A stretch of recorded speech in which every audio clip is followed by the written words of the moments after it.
Let's do this. Boom! That's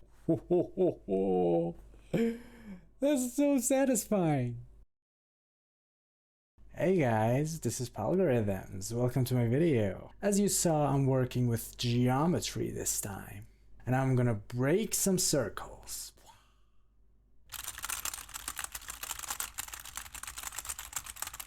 Okay, here's what we have. Some variables, the setup function, draw function, blah blah blah. And we have a circle class which we're gonna break. And we're even making more circles to break. That's all we need to know right now. Let's get on the screen. Okay, here we are on a blank screen, which we can make circles inside it. As you can see, the circles are made in random size, random color, random force, random direction. I just love randomization. Okay, as you can see, they are all just disappearing whether they touch each other or the screen edge. But that doesn't matter, because we're gonna start chopping them like pizza slices. Let me tell you how that's gonna happen.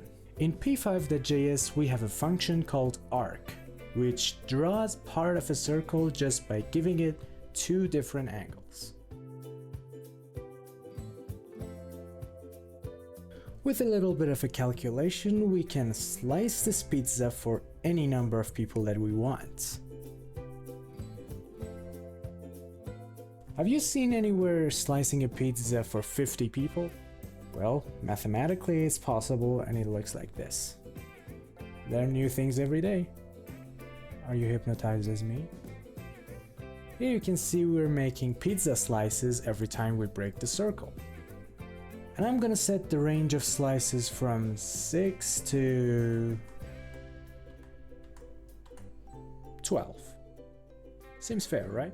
And here's the pizza class, which can bounce around the screen. Love the name, actually. Okay, you ready? Let's go. Whoa, that was beautiful. Let me try making some other ones. Yeah. Boom. Boom. I know these down here don't look very real, but it's not the goal right here, right? Boom. Yeah, that's so beautiful.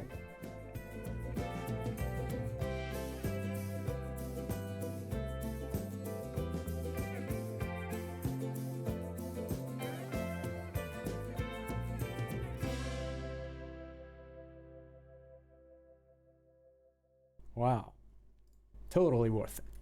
But it's not the only way to break the circle. We can break this circle into tiny squares. Let me show you how. Let's say this is my circle. The first thing I'm gonna do is put it on a grid.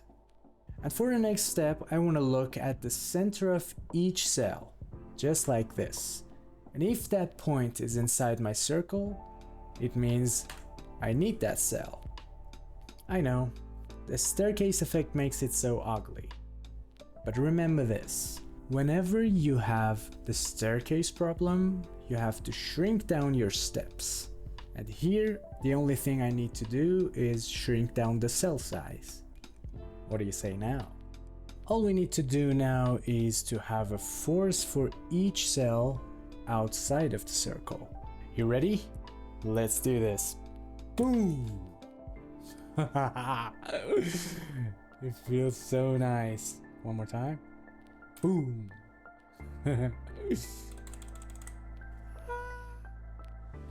Feels so good. Okay, let's see the actual results.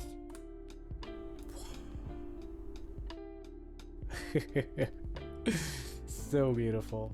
Bring up the party, baby!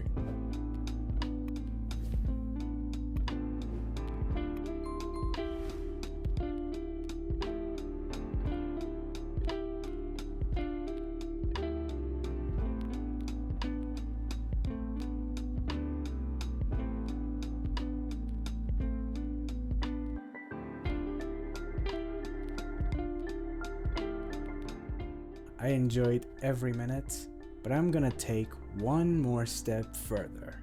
In real world, when a glass breaks, it just turns into random shapes with random sizes. And that's what I'm gonna do right now. Here is our circle again, but this time I'm using the grid of circles instead of squares. Just as before, we need only the points which are inside the circle. Oh my god, we're on dark mode. Okay, now it's better. Let's have some seeds which are just random points inside a circle, which we can do with the use of this function.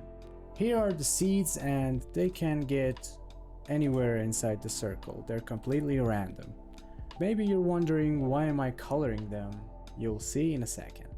If we get back to the points we had inside the circle, I'm gonna color each point as the color of closest seed to it. For example, this one will be yellow, this one will be green, and this one will be blue. And here's the result.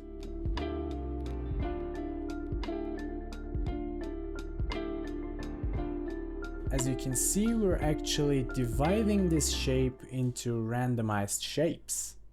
Isn't that beautiful? But for now, we only have some dots. We actually need some shapes to move around. For the first step, we don't need all of these points to have this shape. We only need the border points. But how do we get the border points? Well, there's actually a concept called Convex Hull, which gets an array of points and gives you the outer points. You can think of it as stretching a rubber band around some nails on the board, and the rubber band only touches the outer nails.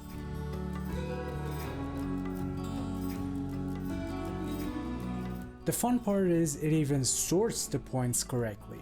For example, if I want to make a shape out of these dots, they have to be sorted clockwise or counterclockwise. Otherwise, it will look like this. And our shape will be broken.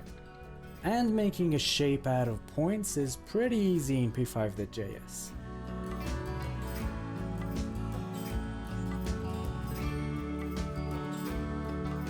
We can even have multiple pieces.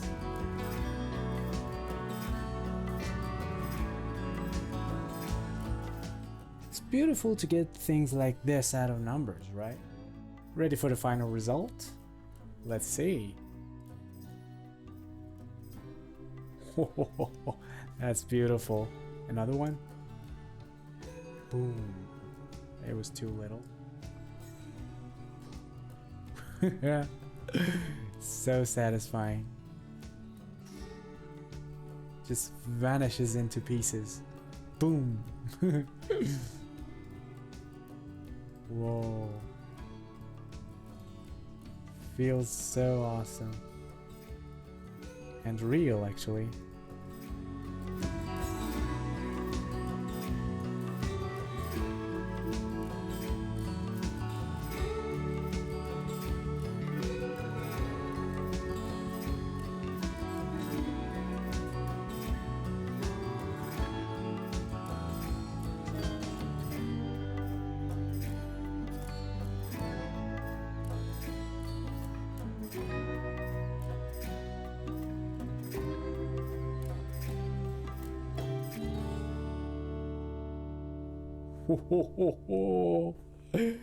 That's so satisfying. I love it. I actually love this. Whoa. I just want to show you a completely randomized result for you at the end. Thanks for watching. If you enjoyed this video, make sure to subscribe and share it with the others.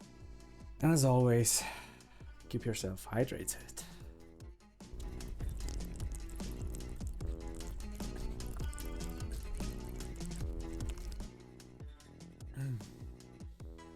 Oh, yeah.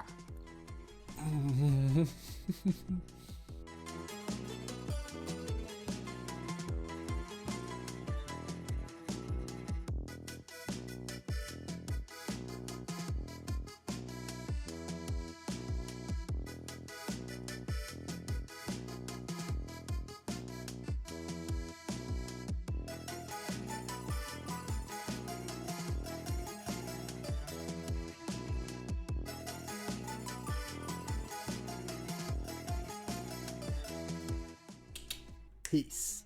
Bye.